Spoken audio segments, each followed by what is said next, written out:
Herkese salam, hər birinizi xoş gördük. Qış hazırlıqları bütün sürəti ilə davam edir, elə deyilmi? Bugün sizə qışda bankanı açanda elə bir təzəcə tağından dərilmiş pomidor ətri verən, suyu dərman kimi içilən, pomidorları heç vaxt əzilməyən, o məşhur pomidor turşu reseptimi təqdim edirəm. Köhnə izləyicilərim arasında ən sevilən reseptim budur. Ümid edirəm ki, yeni izləyicilərim də bu resepti çox bəyənəcək. Videonu sona qədər diqqətlə izləyin. Çünki bu resept illərin təcrübəsi və kiçik, amma çox böyük püf nöqtələr var. İlk növbədə işə bankalarımızı və pomidorlarımızı hazırlamaqla başlayırıq. Bilirsiniz ki, qışlıq hazırlıqda ən başda gələn qayda təmizlikdir. Bankaları öncədən sodalı su ilə yaxşıca yuyub, qaynar və sobada sterilizasiya edirik. Pomidor seçimi çox vacibdir. Qışlıq turşular üçün çalışın silika, yəni uzunsov bərk pomidordan istifadə edəsiniz. Onlar qazanda sterilizasiya olunanda, üzərinə qaynar su töküləndə nə formasını itirmir, nə də dağılır. Pomidorlarımızı bol suda bir neçə dəfə tərtəmiz yuyub suyunu süzməyə qoyuruq. İndi isə keçirik ədviyyat və göyərtilərimizə. Sarımsaqlarımızı təmizləyirik. Sarımsaq turşuya yalnız möhtəşəm dad və ətir vermir, həm də təbii antiseptik olduğu üçün bankanın xarab olmasının qarşısını alır. Şüyüd çətirlərini, cəfərini və acı biberlərinizi yaxşıca yuyub hazırlayırıq. Əgər acı sevirsinizsə,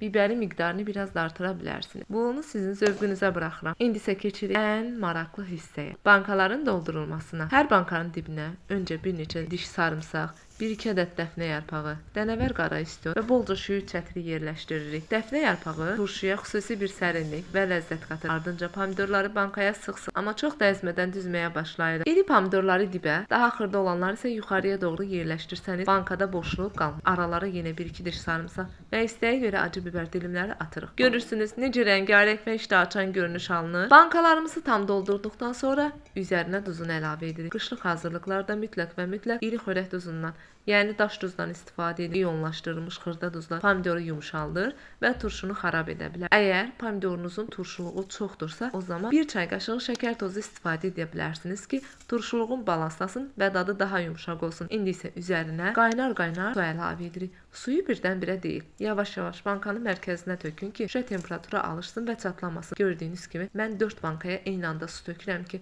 bankalar istiliyə öyləşsin. Doldurduğumuz bankaların qapağını hələlik sıxmadan üzərinə qoyuruq. Böyük və dərin bir qazanın dibinə mütləq təmiz dəsmal və ya parça səririk. Bu bankaların dibinin birbaşa qazana toxunmasını və çatlamaması üçün vacibdir. Bankaları qazana yerləşdiririk. Bankaların çiyninə çatacaq qədər ilik su əlavə edirik. Bankaları xromoy qaynar suya əlavə etsəz bankanız çatlaya bilər. Ona görə ilik suya əlavə edin. Qazan qaynamağa başladıqda saata baxın. Orta odda təxminən 10-15 dəqiqə sterilizasiya edirik. Mən 15 dəqiqə qaynadıram. Bu proses pomidorların qış boyunca xarab olmadan təptəzə qalmasını təmin edir. Ehtiyatla bankaları qazandan çıxarır. Bu mərhələdə hər bankaya sirkə esensiyam əlavə edirik. Sirkə turşunun uzun ömürlü olmasının ən böyük zəmanətidir. Qapaqları öncədən qaynar suda gözlətmişik. Xüsusi aparatla qapaqları hava keçirməyəcək şəkildə çox möhkəm bağlayırıq. Burada diqqətli olun, bir damcı belə hava sızmamalıdır. Bankaları tərs çevirib quru dəsmalın üzərinə qoyuruq və sızma olub olmadığını yoxlayırıq. Üzərini qalın bir ədyal və ya məhraba ilə örtüb tam soyuyana qədər təxminən bir gün bu vəziyyətdə saxlayırıq. Baxın, qışa hazır olan